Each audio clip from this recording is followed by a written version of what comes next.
Hello, you wonderful people, and welcome to another episode of Super-Fanta-Fi. This being the show where we talk about TV shows of the supernatural, fantasy, and/or science fictional genre. For today's episode, I'm going to talk about the latest episode of The Outpost. A lot of very interesting things went down in this episode, so let's break it down. First and foremost, picking up where last week's episode left off, we have Garrett and Talon fighting. Obviously, she's not fighting back fully because it's like, Garrett, I don't understand what's going on. It's like, oh, you've hurt so many people, which is like, no, I haven't. The only people she's ever killed were Prime Order related people. She killed the Bones, and that's it. Aren't they? They literally are the only people she's ever directly killed. Well, except for Reb's brother. She killed him too. But still. It's typically bad guys she's killed, but, Garrett's mind has been warped and everything, and she's like, I know you, Garrett, there's no way, you can't bring yourself to kill me, and it looked like he was about to, but I think subconsciously, the thing inside of her head, I guess maybe it has some defense mechanism to it, but she ends up going into the land of shadow and ash. So I'm wondering, did she subconsciously think that, just, I need to get away, and it reacted, and did that, or did it do that to protect her? I don't know. I mean, we do know the lengths it will go to protect itself, because when Reb tried to cut it out, it moved around so she couldn't. So, I don't know. Which I was actually surprised, like, holy shit, we're actually seeing the realm of shadow of ash. I never thought that'd be a thing. Granted, she wasn't in there long. She says that was Reb's people, I guess, because of the tattoos and stuff. It was like, yeah, because I forgot. Like, that would be a clear sign, because, because Zed doesn't have any. But I guess they were going to, because they saw her ears, so they probably did just assume she was a human or whatever, that just happened to come in there. But I do like that she kind of pops back out. And obviously, because time works a little differently, it's like, oh, how long? I mean, maybe she was in there for a day, but I kind of feel like, yeah, time probably works differently. Like, it's another dimension. So she was in there for at least a day. I thought it was kind of interesting too, because I was curious what that whole thing was going to be like. If you pop in a certain area, do you pop back into this realm? Well, in that realm, I'm okay. When you're in the realm of shadow and ash, whether you're going there or leaving it, I guess it's a thing of like, you're always going to be in that general area. So like, if she ran off somewhere in the realm of shadow and ash and somehow it popped open a portal, she would not be in the same place she went in, just because she was in a relative area. So I just thought that it's just kind of neat to know that is exactly how that works, which begs the question, like, it makes you wonder, maybe it doesn't always work like that. Maybe you can't control. Because I'm wondering, does that mean like... Because they think about it, anytime she summoned Bathnero, she was in a completely different place, and it opens immediately. Could it be that it opens wherever you need them to be, and then they pop it? Now, that's what I'm saying. Like, so maybe the portal can go specific places. Maybe it doesn't have to specifically be tied to a location.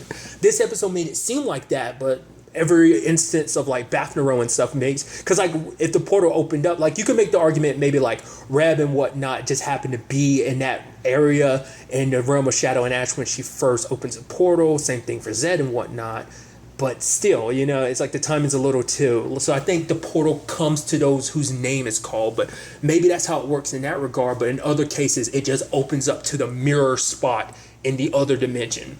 I'm getting too technical about it, but I just think it's kind of a fascinating thing to kind of understand how that particular, portal thing works.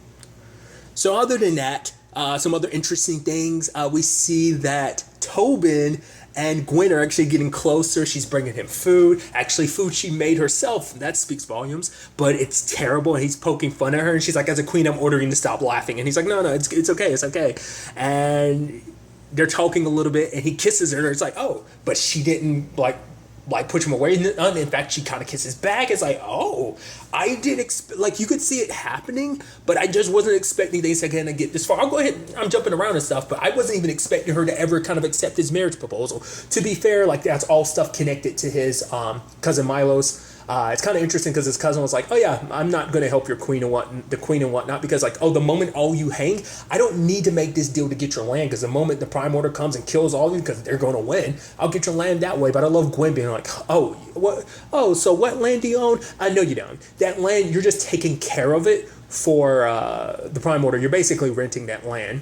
Oh, and what's your title? Oh, Baron. Yeah, but that title doesn't mean anything, because it's banned for you to even say that. So you can't even proclaim it, because you're just like a servant to the Prime Order, like all of us. So Gwyn kind of put her foot down in that regard. But really surprised me was she like, oh yeah, so you can have all of Tobin's land. He's not going to need it because I'm accepting his marriage. And it's like, what? because part of you is like, okay, there's a combination. One, she realizes Tobin's probably not that bad. I mean, at least because it's so interesting because he was like, oh, the fact of the matter is, how can you turn down this battle and stuff like that. It's so interesting because when he was talking to his cousin, Tobin seemed like he was trying to be all righteous. Let's not forget Gertie's reason for trying to put you on the throne, is so that your son could eventually pick up on the throne. So it's not like you had the most altruistic intentions in the first place, but it's just interesting that you almost kind of look down upon your cousin because, I mean, to be fair, he kind of looks down on his cousin as a bit of a snake, and it's like, well, to be fair, you're kind of a snake too because you're being very manipulative of Gwyn to kind of get what you want in the end. Once again, trying to make it seem like, no, there's no greater honor. My legacy will be the fact is you win, even though, yes, his legacy is still like, hey, I'm gonna get a son out of this situation and he's gonna be on the throne, and that's gonna be my legacy to live through vicariously through my son and future generations of my bloodline being on the throne. That whole situation. So that's just kind of like a fascinating thing. So but it's like, well, like I said, is it just purely out of the fact that Gwyn does kind of like him,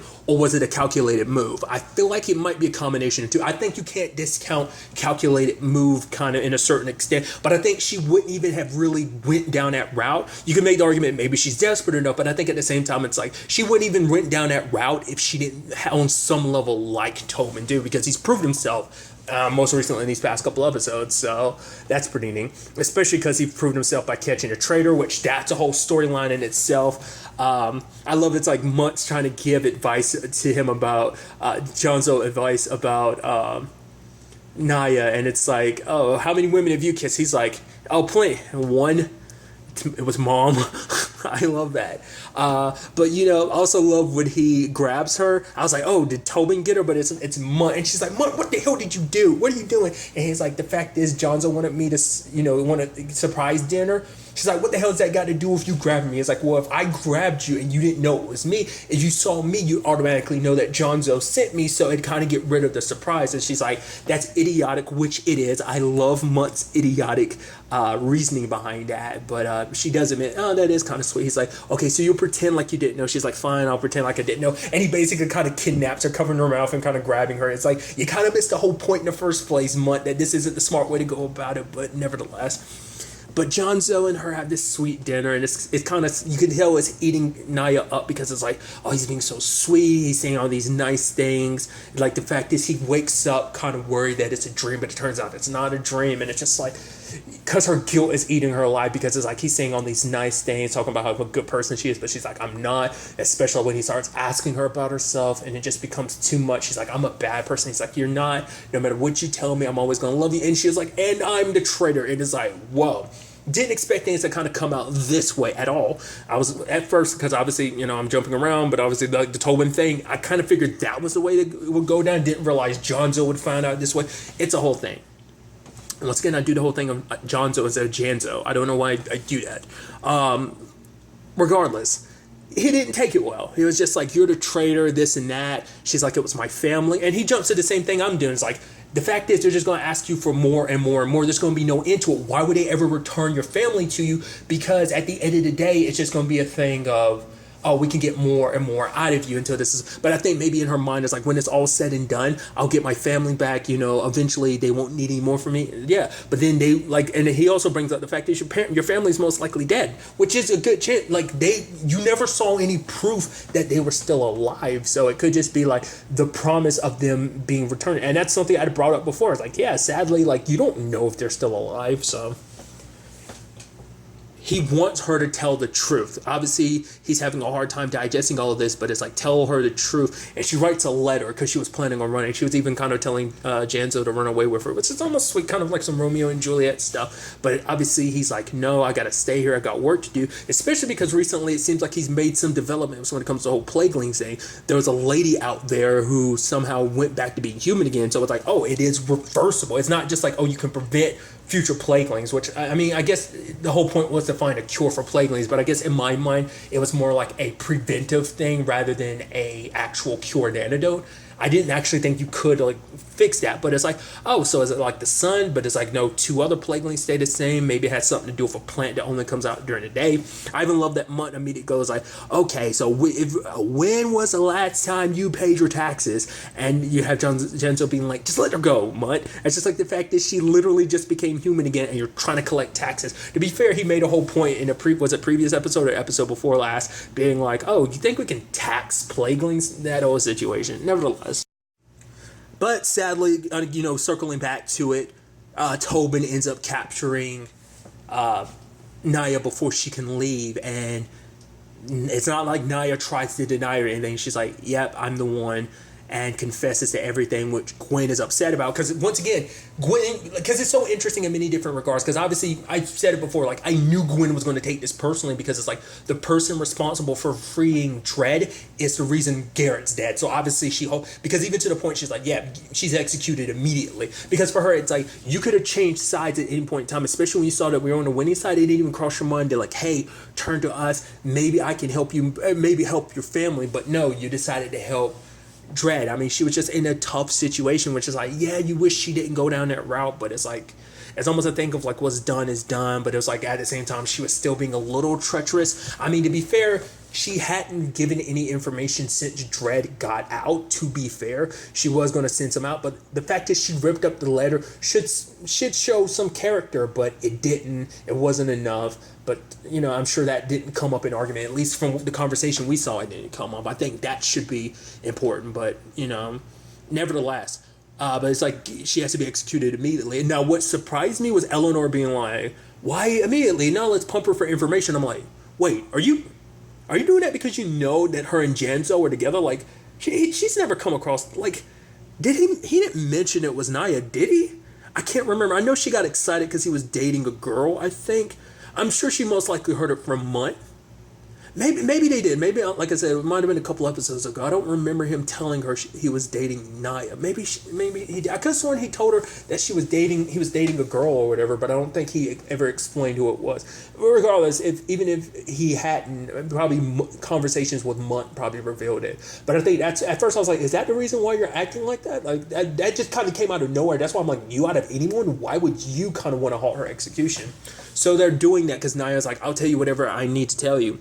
And later on, you have Janzo coming to Gwyn and begging her for Naya's. It's like, she did this for her family. The fact of the matter is, I love her. And Gwen's like, oh, so you two are together. Well, I love her too. But the fact of the matter is, she betrayed us. This is a crime. But he's like, you're the queen. You can change it so her, like, death doesn't have to be. Because Janzo was like, go to her and I'll make sure that you live. I won't let anything happen to you. If you tell Gwen, I mean, maybe things would be different if she had told Gwen herself. I don't think so.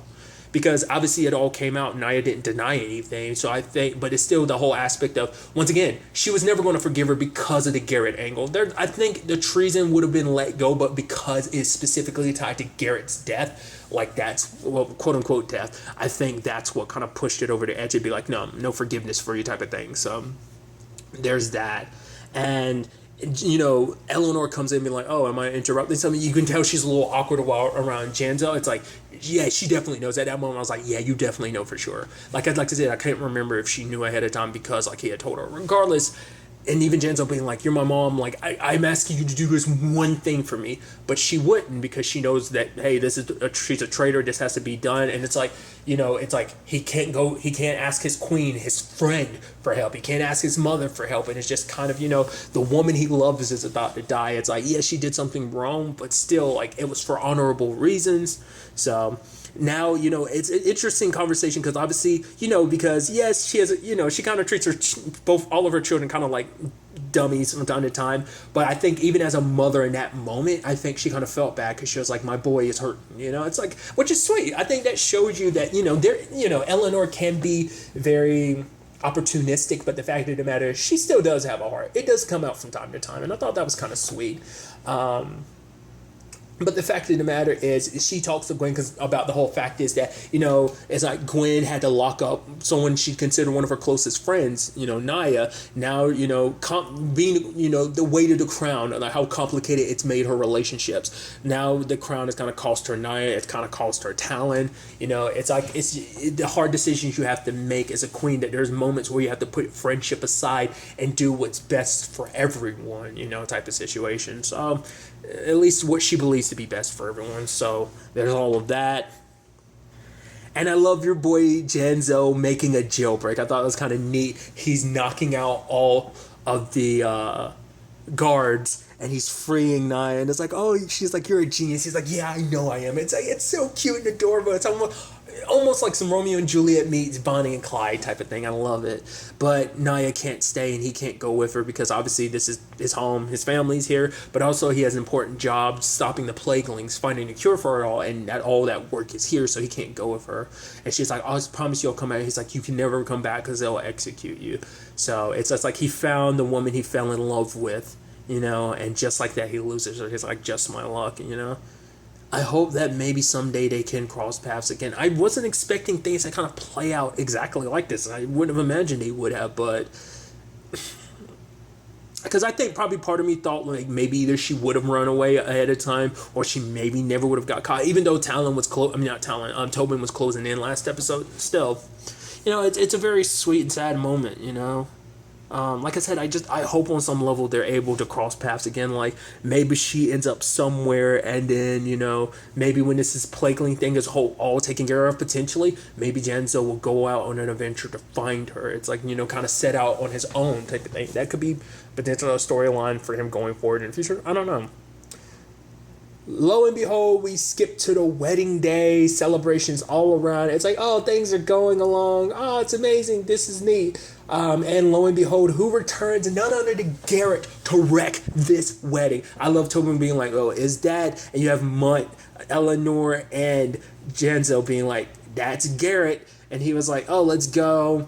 And like just like that, the wedding kind of is over. I even love Gertie being like, oh, I should have known anyone that my sister counsels as a terrible person. Eleanor's like, wait, what? Huh? And then she also at the same time, one of the knights tells her about Naya, and it's like, okay, so that's kind of a lot to kind of process all at once. Tobin literally didn't say anything about anything else after that, so I'm curious like what's going through his mind, because like, because let's not forget he changed so much of his personality all for this. He ended up giving up drinking, and what was it all for? Nothing, because I was supposed to get and now at the end of the day I'm also losing all my land to my cousin, who I had to kind of get down and like kiss his boot, but even then I had to basically clean his boot with my tongue, I guess is one way you can look at it, because he had to go even above and further because he's literally losing all of his land now, because regardless of the wedding going through, he still lost all his land. Obviously, Gwen doesn't know about Garrett's betrayal, but she's like, oh, I didn't know you were around, Garrett. And he's like, oh, no, you knew I was alive. You just didn't care. She's like, Garrett, what are you talking about? Which she didn't know, but like I said, his mind is warped. And so Talon and Zed were on their way back, but sadly they didn't get there in time because obviously Garrett had a day head start. So that's going to be an interesting conversation. She's probably going to get back to the Outpost is like, yo, what happened? Where's Garrett? Garrett's a traitor. They messed with his head. It's like, yo, we got to find Gwen. She's in danger. Probably Tobin, maybe Janzo will come along. So they're probably all going to ride to go save her from Garrett. Maybe Gwen might be able to convince Garrett, break through the brainwashing. Maybe that love between them might be strong enough to break through that. And then they probably also have to deal with the fact is, let's not forget he killed his dad. Supposedly, once again, that depends on whether or not they fix that or not. If they don't, that's going to be heavy. Knowing that you're responsible. Yes, you had a problem with your dad, but you and your dad were on better terms.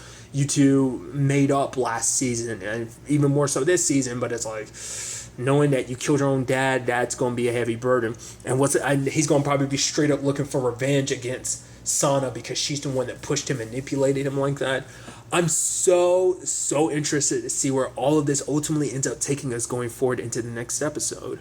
But really, that's all I want to talk about. Till the next time we meet, be happy, be safe, live life to the fullest, and enjoy it. Good day, and goodbye.